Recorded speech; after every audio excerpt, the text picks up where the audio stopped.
Assalamualaikum everyone. Today I'm going to show you how to make a delicious and simple chicken roast, especially for Eid and any type of special occasion. So let's start it.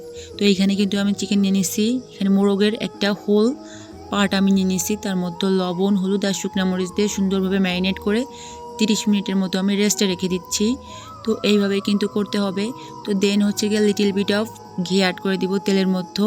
তারপরে chicken পিসগুলো দিয়ে সুন্দরভাবে একটু fry করে নিতে হবে। বিয়েবাড়িতে আমি দেখেছি যে সুন্দরভাবে এরকম কড়া করে কিন্তু ভেজে নেয়, তো আমি ওইভাবে ট্রাই করতেছি। তো কড়া করে ভেজে নেওয়ার পর হচ্ছে কি আমি এগুলো নামিয়ে রাখবো। আপনারা চাইলে এনি টাইপ অফ চিকেন ব্যবহার করতে পারেন।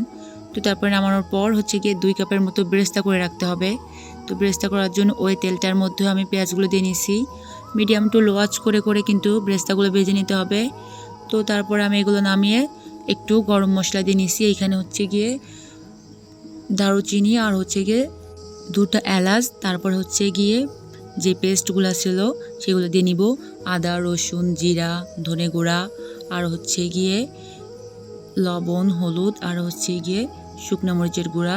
এই স্পাইসগুলো নেওয়ার পর কিন্তু একটু সুন্দরভাবে কষিয়ে নিতে হবে। অনেকেই দেখি অনেকটা তেল দিয়ে রান্না করে, তবে আমি তেল বা অয়েলগুলো একটু অ্যাভয়েড করি। তো তারপরে যে কাজু, কাঠবাদাম আর হচ্ছে গিয়ে কিশমিশটা সুন্দরভাবে পেস্ট করে নিয়েছি। Then I added some table of spoon. Then it's cook for some times. তারপর হচ্ছে গিয়ে আমি টক দইটা দিয়ে নিব। টক দইটা অবশ্যই ফেটে দিতে হবে, না হলে কিন্তু এটা ফেটে যাবে। তারপরে কিন্তু সুন্দরভাবে কষিয়ে কষিয়ে রান্না করতে হবে। সুন্দরভাবে কষালে কিন্তু রান্নাটা একদম পারফেক্ট হবে এবং এটা দেখতেও ততটা সুস্বাদু লাগে, খেতেও মাশাআল্লাহ অনেক সুন্দর হয়। তো তারপরে তেলটা যখন উঠে উঠে আসবে তখন কিন্তু চিকেন পিসগুলো দিয়ে নিব। চিকেন পিসগুলো দিয়ে নেওয়ার পরে কিন্তু একটু কষিয়ে নিতে হবে সুন্দরভাবে কষানোর উপরে কিন্তু রান্নার একদম 90% নির্ভর করে। দেন বাকি প্রসেসগুলো তো থাকেই। তো তারপর আর কি এটা একটু কষিয়ে নেওয়ার পর তারপরে কিন্তু আমি অনেকটা পানি অ্যাড করব।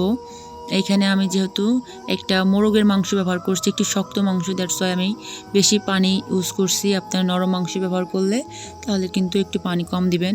তো এরপর যে বেরেস্তার মধ্যেও গুঁড়া দুধ দিয়ে নিব আমি।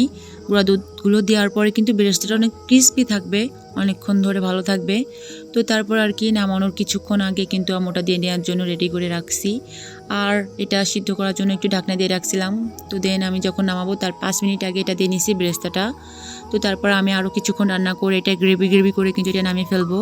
অবশ্যই কেমন হয়েছে জানাবেন, আর অবশ্যই ফলো করতে ভুলবেন না। Thanks for watching everyone. আর লাস্টে অবশ্যই ঘি দিতে একদমই ভুলবেন না। তো আল্লাহ হাফেজ এভরিওয়ান, বাই বাই।